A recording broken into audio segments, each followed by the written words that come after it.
This is the latest in a series of documentaries from the Bulletin with UBS on Monocle 24. In this very special episode of the programme, we're once again gathering Nobel Perspectives from some of those brilliant laureates in economic sciences with whom UBS works to shine a light on the complexities and challenges of a fast-changing world. Today we're asking, can people be nudged into better behaviour? We'll hear from two extraordinary laureates, Daniel Kahneman and Richard Thaler, each of whom can leverage a wealth of experience, expertise and intellectual rigour to drive the discourse on behavioural economics. Now, unlike classical economic theory, behavioural economics studies the decisions of individuals not based on the assumption of rationality, but on the basis of cultural and social factors, as well as psychological insights. Daniel Kahneman was awarded the Nobel Prize in 2002 because he was among the first to integrate psychological research on decision-making into economic science. Kahneman, author of the 2011 bestseller Thinking Fast and Slow, remembers when behavioural economics started in its modern form. It began in a bar. Amos Tversky and I and Eric Warner, we met in a bar, and Eric Warner told us that he wanted to bring psychology and economics together. And I remember I gave him two comments. The first one was that there was no way he could spend a lot of money on that project honestly. And the second piece of advice was that he should look for economists who were interested in psychology, and he should support them. And that's what he did. Eric Warner became the president of the Russell Sage Foundation. And the first grant they gave was to Dick Thaler to spend a year with me. In some ways, that was the beginning of behavioral economics. Despite some scepticism from traditional economics, a success story began. Kahneman says it was not so much down to him and his colleague and partner in crime, Amos Tversky, although they were certainly involved. There were other people equally important, quite likely without even realising the importance of their actions. Kahneman, again. We get, I think, more credit than we deserve. There is somebody else who deserves credit for behavioral economics, although I'm sure he doesn't mention it as one of his major achievements. That's Joe Stiglitz. Joe Stiglitz was the editor of the Journal of Economic Perspectives. And Joe Stiglitz invited Dick Thaler to write a regular column in that journal. And Dick Thaler chose the word anomalies. That is, challenges to the theory. It was always funny, it was always easy to read, and it was in some way devastating to some piece of theory. That had an enormous impact on the acceptance of behavioral economics. So what of Richard Thaler, the 2017 laureate, a voice from whom we've heard on this programme discussing his focus on decision-making and his wider work in behavioural economics? He's circumspect about the role he played, despite his innovations in this space and Kahneman's belief. I always say that I don't think I changed anybody's mind. People don't change their minds about anything. So I took the strategy of corrupting the youth and trying to get young economists excited and interested. I'm sure lots of graduate students and new assistant professors were reading these and saying, oh, that's cool. Maybe I should work on that. The term behavioral economics, as it is now understood, it's primarily because of nudges. You're trying to make it easier for people to decide what they would decide if they were thinking broadly. That is really the key. Richard Thaler has a good example to share when it comes to the overall principle of nudging. It's the cafeteria at the university where he teaches the Chicago Booth School of Business. If we went downstairs to our cafeteria, there are several stations that you can get food, and you have to walk around the salad bar to get to the burgers and fries.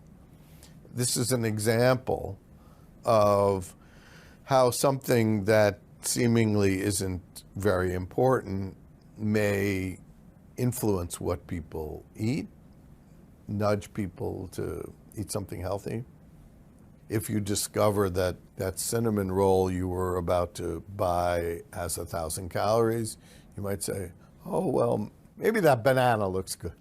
Within and without the profession, people were arguing that everyone should be able to act as a free agent and should be left to make his or her own decisions.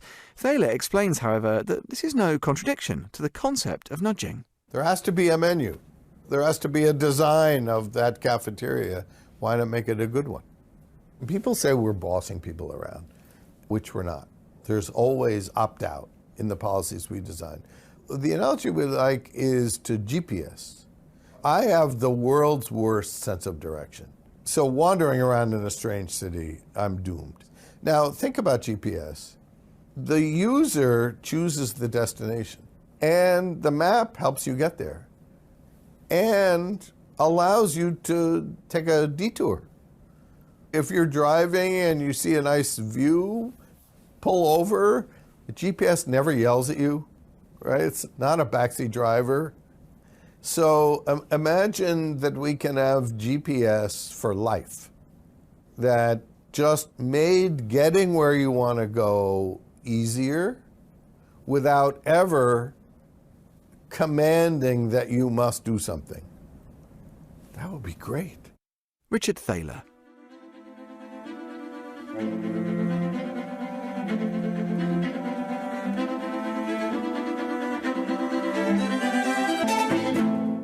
The first so-called nudge unit was founded by former Prime Minister David Cameron here in the UK in 2010. Hundreds of others followed around the world. Today it's difficult for Thaler to keep track of all the studies that are being conducted, but he remembers one in particular that shows the impact nudging can have on people's health. I'll tell you one study I saw recently that I liked quite a lot. There's an opioid crisis in the United States. People get addicted to pain-killing drugs. There have been many deaths. There are lots of things one can do. One simple change is to take one of our usual tricks, change the default. Suppose you had some surgery and you'd get a prescription for these painkillers. Just changing the default size of the first prescription can help. Maybe just give them 10 and say they can call and renew if they're having a lot of pain. A recent study did something clever, which is anytime a patient died of a drug overdose, they sent a note to the doctor who had originally prescribed the pain medicine. And what they found is those doctors started reducing their use of these drugs. So this is giving feedback. The nudge is feedback. Thaler explains that there are many everyday health examples that also use modern technology to nudge people into better behaviour. Take, for instance, the smartwatch. It will keep track of how many steps you've taken. If at the end of the day it looks like you've barely gotten out of your chair, then the watch will say, time to stand up. It's just the beginning. It can measure your heartbeat and do a primitive EKG. If we try to imagine what this technology will be 10 years from now, even 5 years from now, likely for many people there will be a chip somewhere inside their body that's communicating with the watch or whatever. The technology already exists to monitor blood sugar for people with diabetes and to administer the blood sugar. So that's going beyond nudging, right? That's just taking over. But in many cases, that's just what we want. Just like self-driving cars, if we can have self-driving medications, the easiest way that we could save money on healthcare would be if we could get people to just take their medicines. Until the time that we administer that drug automatically, your watch could remind you that, hey, you forgot to take your heart meds this morning. The notion of modern economics helping to combat climate change has become ever more important, especially after last year's Nobel Prize was awarded to William Nordhaus for his work on integrating climate change into economic analysis. Thaler shares the view expressed by many of his fellow economists. There's no one silver bullet. The closest thing we have comes from completely traditional economics. Most places tax alcohol and cigarettes. We should be taxing carbon. Carbon taxes are a good idea because there are lots of things that we need money for. In our country, we have bridges that are ready to fall into rivers. If we raised gasoline taxes and used that to build better roads and bridges, that would be good.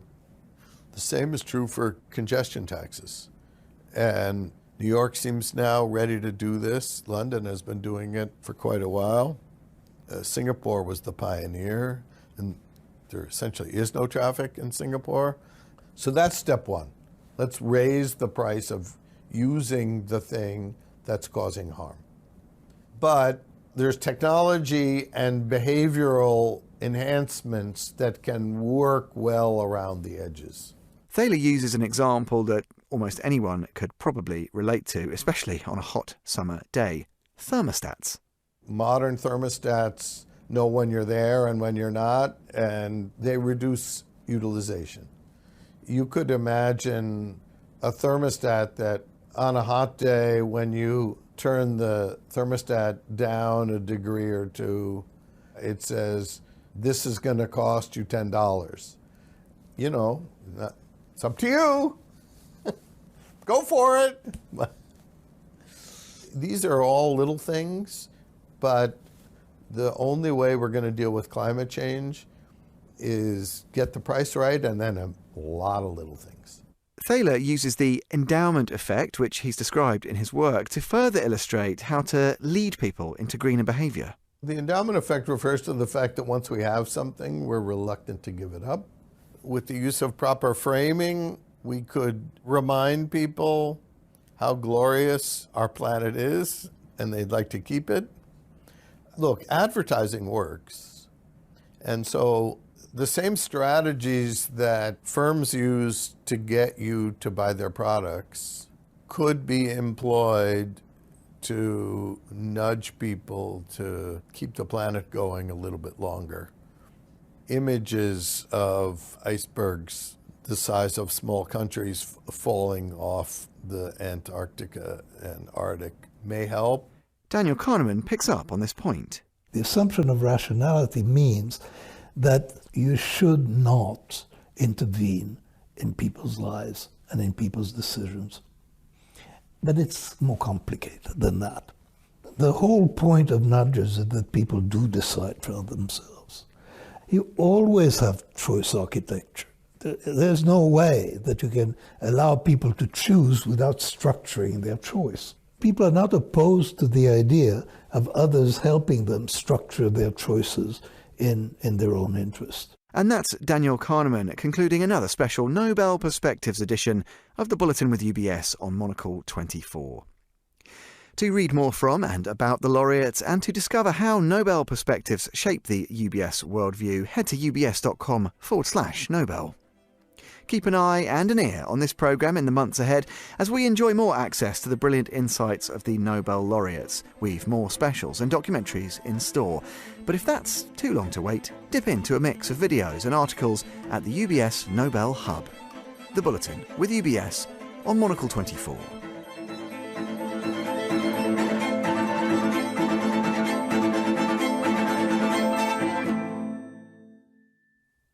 Are you interested in learning more about female leaders in economics?